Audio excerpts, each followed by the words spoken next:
मिथिलेश कुमार साथी का आप लोगों को प्यार भरा नमस्कार। आपको मालूम होगा कि 2025 के मई महीने में हम लोगों ने एक सॉन्ग लॉन्च किया था, बिहार में बहार होगा, वृद्धा पेंशन 1000 पार होगा।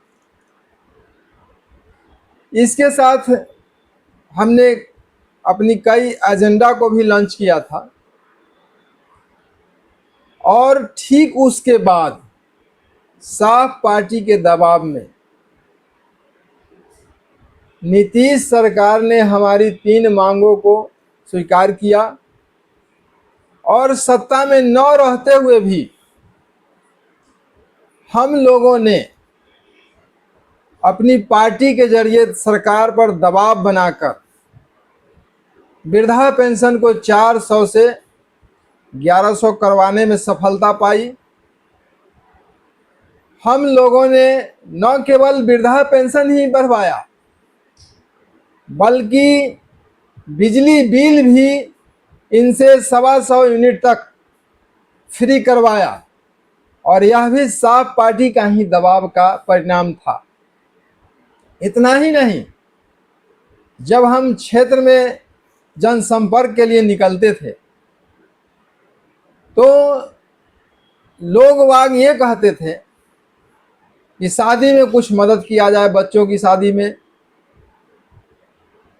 और उनके बाल बच्चों की शादी में मदद करना कोई छोटी मोटी काम नहीं होता है। उन्हें लाख रुपया 2 लाख रुपया से कोई एक आदमी तो है नहीं जिसे मदद किया जा सकता है। क्षेत्र में सैकड़ों लोग होते हैं। तो हमने सोचा कि कुछ ऐसा काम किया जाए जिससे इनको पैसा न देते हुए भी इनका 1-2 लाख का मदद हो जाए।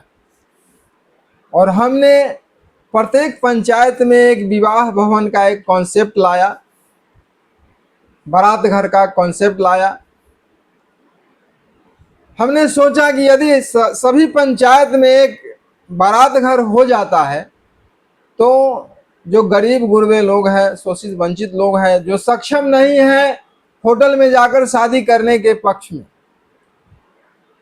और वो होटल का भारी खर्चा वहन नहीं कर पाते हैं, तो उनके लिए यदि हम टेंट शमियाना का 1 लाख, 1.5 लाख, 2 लाख का बचत करवा देते हैं तो यह एक बहुत बड़ी उपलब्धि हो जाएगी और उनके लिए एक बहुत बड़ा सहायता हो जाएगा। तो हमने अपनी एजेंडा में इस बात को लाया कि बिहार के सभी पंचायतों में बारात घर की व्यवस्था होनी चाहिए। और ये बात हमने सोशल मीडिया के प्रेस कॉन्फ्रेंस में मई 2025 में कहा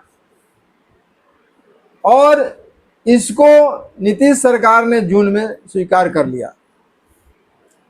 यदि नीतीश सरकार की मंशा अच्छी होती, हमारे दबाव में नहीं किए होते ये काम, तो 20 साल से शासन कर रहे हैं,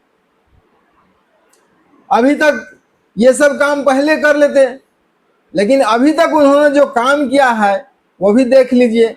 बंद कुओं की उराही करवा रहे थे और वैसे लोगों को गौशाला के लिए पैसा दे रहे थे जिनके पास गाय नहीं था, चबूतरा बनवा रहे थे। तो यही उनकी आइडियोलॉजी थी, यही उनका विकास का कॉन्सेप्ट था। यानी विकास से कोई लेना देना नहीं था, वो केवल और केवल अपने कार्यकर्ता को संतुष्ट कर रहे थे, राज्य के पैसा का दुरुपयोग कर रहे थे।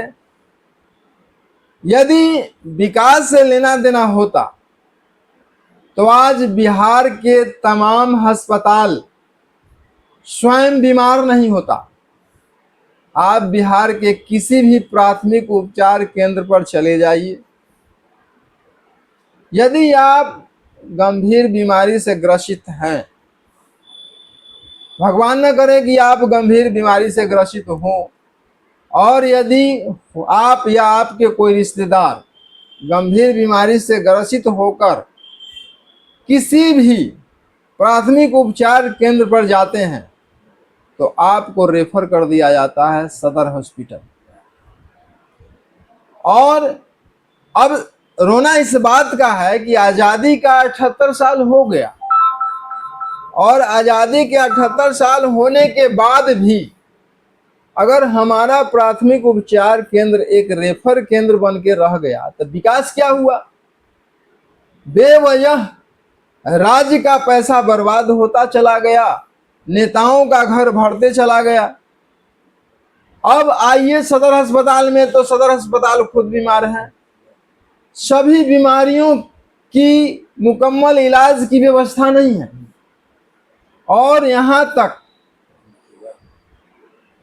कि उसमें सभी सदर अस्पताल में सभी बीमारियों की जांच के लिए समुचित उपकरण का प्रबंध नहीं है, व्यवस्था नहीं है। तो पूरे बिहार में अस्पतालों की स्थिति जर्जर है और यही कारण है कि प्राइवेट अस्पताल दिनानुदिन फल फूल रहा है। अब जाकर के एक बिहार को एम्स मिला है पटना में, तो पूरे बिहार की आबादी का लोड एक एम्स ले लेगा, यह आप सोच सकते हैं। यदि कहीं आपको एम्स में जाना पड़ गया तो सारी रात पहले लाइन लगाना पड़ेगा, उसके बाद आपको इलाज की व्यवस्था मिलेगी।